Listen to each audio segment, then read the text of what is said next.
လိုက်ပေါ်ဆက်တာလဲလာတဲ့ညီကိုများမင်္ဂလာပါနော်ဒီနေ့ချိန်မှာကျွန်တော်စလုံးအနေထားမှာမင်းကြီးကလမ်းတယ်ဟုတ်လားစလုံးအနေနဲ့မင်းကြီးကလမ်းတယ်လေဘာဆွေးရမင်းမှိန်သွားတဲ့လက္ခဏာအကြောင်းအရာကိုကျွန်တော်ချက်ပြမှာဖြစ်ပါတယ်နော်ကဲဒီမှာဒီစီတိုင်းကြည့်လိုက်ဟုတ်ပြီလားတိုင်းစီဒီမှာတိုင်းအောင်ဒီစီတိုင်းထားတယ်ဒီစီတိုင်းထားတဲ့ကမှာပုံမှန်စလုံးအနေထားမှာကျွန်တော်ဒီနာဟွာရှစ်ဖို့ဟာလားကိုဖို့စေဖို့ကိုကျွန်တော်တက်မှာဖြစ်ပါတယ်နော်ဟုတ်လားအဲ့ဒါလေဘာဆွေးလက်တဲ့ချိန်မှာဘိုးကြားဆန်းသွားလားတက်လာလားကြည့်မယ်ဟုတ်ပြီလားသူကလေဘာဆွေးလက်တဲ့ချိန်မှာ DCR ရှာကြကနှစ်ဘိုးကြားဆန်းသွားတယ်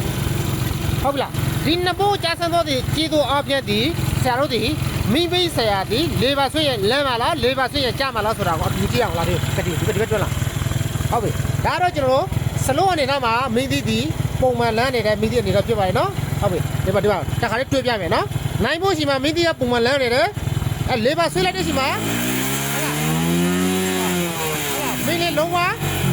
မင်းလည်းလုံးဝမှိန်သွားတယ်ဘိုးကြဆန်းသွားတယ်ဟုတ်ပြီလားအဲဒါဘာပြဿနာတော့ဆိုတော့ကျွန်တော်ဒီဒိုင်အောင်ပြဿနာတက်နေတဲ့လက္ခဏာလို့ခေါ်တယ်ပုံမှန်နေတာကမင်းကြီးမလဲဘူးလားလမ်းတယ်ဒီမှာနိုင်ဖို့မတဲဘူးလားတန်းနေတယ်ဟုတ်တယ်နော်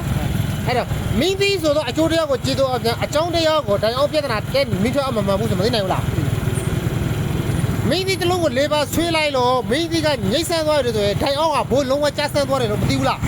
သိတယ်ဟုတ်ပြီလားအဲ့ဒါကြောင့်ဟုတ်ပြီအဲ့ဒါအောင်ကိုတက်မယ်ဘိုးအဲ့ဒါအောင်ပြောင်းဟုတ်တယ်ဘိုးမနဲ့ဒိုင်အောင်တလုံးကိုဖြောင်းဒါတော့ကလေဘာဆွေးရမင်းညှိဆန်းသွားတဲ့လက္ခဏာဖြောင်းလာလို့ဟုတ်တော့တယ်ဟုတ်ပြီအဲ့လက်ပြီးပြတာမနော်အဲ့ဒါကဘိုးကိုတက်မယ်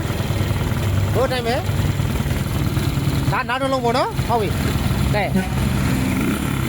ဟုတ်လားဒါဆိုရင်လေဘာဆွေးရလေဘိုးကလုံးဝအကိုပြုတ်ကြလို့မသွားဘူးဟုတ်မလားပြုတ်ကြလို့မသွားဆိုဒီမှာလာကြည့်ပဲဟုတ်လားစလုံးတွေကဒီပါလေဘာဆွေးတော့မလဲရဘူးလားလဲရမယ်နော်ဟာမလဲဘူးလားဒီပါဟုတ်ရနော်လေဘာဆွေးရဆွေးတော့လဲမယ်ဒီပါဟုတ်မလားဒီပါလေဘာဆွေးရဆွေးတော့မလဲဘူးလားလဲတော့ဘာဖြစ်လို့ဘိုးကဒီမှာဘိုးပြောင်းလဲမုန်းကအကိုမပြုတ်ကြဘူးလေဟုတ်မလားဟုတ်လားတော့သေးလေးမတည့်ဘူးလားတဲ့တယ်ဟဲ့လားအဲ့ဒါကြောင့်မင်းတီတီဆွေးတော့မလန်းနိုင်ဘူးလားလန်းနိုင်တယ်ဟုတ်ပါလားအဲ့ဒါကြောင့်မင်းတီတီလေဘာစက်လို့ထားချင်မှမင်းတီကလန်းတယ်ကွာလေဘာဆွေးလေမင်းကမှိန်သွားတယ်ဆိုဒါတိုင်အောင်ဘိုးပြက်နေတဲ့လက္ခဏာမသိဘူးလားသိနိုင်တယ်ဟုတ်ပြီလားဒါတော့ကျွန်တော်နော်တပည့်တွေကိုကျွန်တော်ဒါလိုက်ဘောကစတဲ့လက်ချင်းညီကိုများတယ်လေနော်ပညာလေးလာတဲ့ညီကိုများတယ်လေနော်ဒါပညာဘုဒ္ဓပညာဒါနကျွန်တော်မျှဝေရခဖြစ်ပါတယ်နော်